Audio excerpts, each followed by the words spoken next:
Welcome to English Podcast. Hello, everyone. Welcome back to English Habit, the channel where we build strong English skills through meaningful conversations. Hi, everyone. I'm Speaker 1. And I'm Speaker 2. On this channel, we don't just practice English. We practice thinking in English, building confidence, and developing powerful habits for life. If you want to improve your listening, speaking, and mindset at the same time, you're in the right place. Before we start today's deep conversation, don't forget to subscribe to English Habit and turn on the notification bell so you won't miss our future episodes. Your support helps us continue creating high-quality English conversations every week. All right, let's begin today's dialogue. Speaker 2, can I ask you something honestly? Not a casual question, but a real one. Sure. You sound serious. What's on your mind?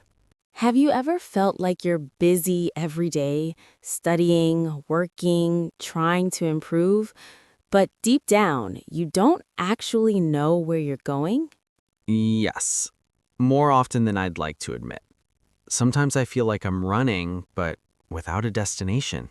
That's exactly what I've been thinking about lately. I realize that movement without a vision doesn't create progress. It creates exhaustion. That's a powerful way to put it. But isn't that just life? Most people don't really know their future. And that's the problem. When there's no clear vision of the future, people don't collapse physically, but they perish internally. Motivation fades, enthusiasm dries up, life becomes mechanical. So you think vision is the foundation of motivation? Absolutely. When you have an exciting picture of the future, you don't need someone to push you. You wake up driven. Vision pulls you forward. That makes sense. I remember times when I was truly excited about something. I didn't need discipline, it came naturally. Exactly. Discipline becomes easier when the promise is clear, but when the future looks blurry or empty, every effort feels heavy. But here's something I don't understand. Some people do succeed financially. They make more money, get better jobs, yet they still seem unhappy or stuck. That's because success without growth is dangerous. Dangerous? Yes, if your income grows but you don't grow, your income will eventually fall back to your level. Success doesn't stay with an incompetent person. Like lottery winners who lose everything? Exactly. The money becomes larger than the person. That's backward. The person should always be larger than the fortune. So the real question isn't how much can I earn, but how much can I grow? You nailed it. If you're in success, grow until you're bigger than success. If you're in failure, grow until you're bigger than the problem. That's a comforting idea, actually. It means circumstances don't define us. Growth does. But people always say, chase success, pursue opportunities. Isn't that how life works? That's one of the biggest misunderstandings. Success is not something you chase. It's something you attract. Attract? Like a magnet? Exactly. Success is attracted by the person you become. If you want better opportunities, become more valuable. If you want powerful people around you, become powerful. If you want commitment, become committed. That shifts responsibility completely onto the individual. It should. Instead of working on others, work on yourself. In fact, you should work harder on yourself than you do on your job. That's counterintuitive. Society teaches us to grind harder at work. Work will give you a living. Personal development will give you a future. So personal development is really the foundation of everything. Everything, skills, character, health, discipline, wisdom, these are assets no one can take away from you.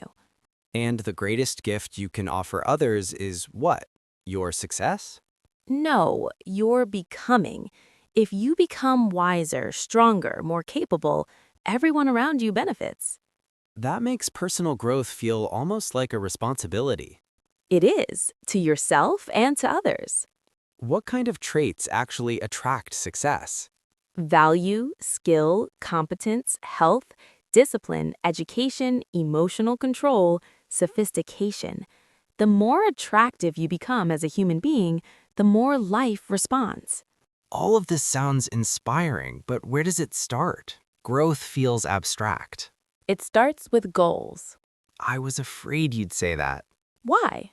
because I've never really set goals properly. I always felt they were unrealistic or stressful. That's because most people misunderstand goals. Goals are not pressure. Goals are clarity. How so? Goals are your vision of the future written down. Without them, you face the future with apprehension, And with goals, with anticipation, I think most people I know live with apprehension. because they don't design their future. They leave it to chance, the economy, their company, or other people. And if you don't design your future, You'll fall into someone else's plan. And trust me, other people usually don't plan much for you. that's unsettling.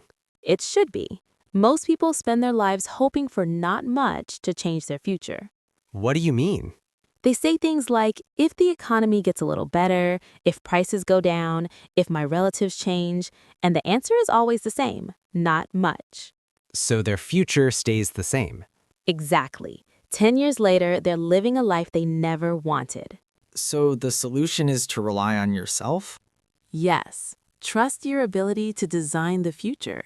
That's called the promise. The promise? The promise of the future, the vision that pulls you forward. But here's the key. The promise is connected to the price. Meaning effort, discipline, sacrifice? Yes, and the price feels too heavy if the promise is unclear.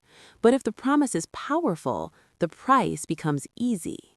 So people don't fail because the price is too high, but because the promise is too weak. Exactly. But how do big dreams become reality? They feel overwhelming. Through small daily disciplines. That sounds simple. It is simple, but simple doesn't mean easy. A few disciplines practiced every day eventually lead to extraordinary results. And without vision, people won't maintain those disciplines. Correct. That's why clarity comes first. So how do you actually set goals? It's not mystical, no visualization rituals, no complicated techniques. Then what? Decide what you want and write it down. That's it? That's it. That sounds almost too easy. Profound truths often are. What kind of goals should be on the list? Everything. Where you want to go, what you want to do, what you want to see, who you want to become, what you want to have, what you want to give. Big goals, small goals? All of them. Extraordinary goals, ordinary goals, silly goals, serious goals. And this list is private? Completely. You can even write some goals in code if you want. It's your life. Should the list ever change? It must change. That's how you know you're growing. Can you give me an example of a powerful goal? Let me tell you a story. A mentor once suggested setting a goal to become a millionaire. For the money? No, for what it will make of you to achieve it. That changes everything. It changed my entire perspective. The greatest value in life is not what you get, it's what you become. So instead of asking, what am I getting from this job, we should ask, What am I becoming here? that's a much deeper question. And a far more important one. But what if someone reaches success and then loses everything? If they became the right person, they can rebuild. If they didn't, the money was never the real asset. So wealth without wisdom is fragile. Exactly. Is it possible to set goals too high? No, but you can set them too low. Why is that dangerous? Because low expectations don't demand growth. Easy crowds don't make you stronger. But what about the cost? Some people succeed by compromising themselves, And they pay a price far greater than money. like losing self-respect. Exactly. Gaining the world but losing your soul is the ultimate failure. So goals should challenge us, but not corrupt us. Yes, they should stretch you, not sell you out. I think I finally understand. Goals aren't about achievement, they're about transformation. That's the essence of it. And vision turns fear into anticipation. Precisely. Then tonight, I'll write my first real goal list. Good, because the future belongs to those who design it. That brings us to the end of today's conversation. Thank you so much for listening and practicing English with us on English Habit. If you enjoyed this dialogue and found it helpful, don't forget to like the video and subscribe to the channel. We've also prepared a free PDF for you, including the full script, key vocabulary, and reflection questions. You can download the PDF for free in the description below. Use it to review the conversation, practice speaking, and build your English habit every day. Keep learning, keep growing, and keep improving yourself, one small habit at a time. See you in the next episode of English Habit. Goodbye. Goodbye, everyone.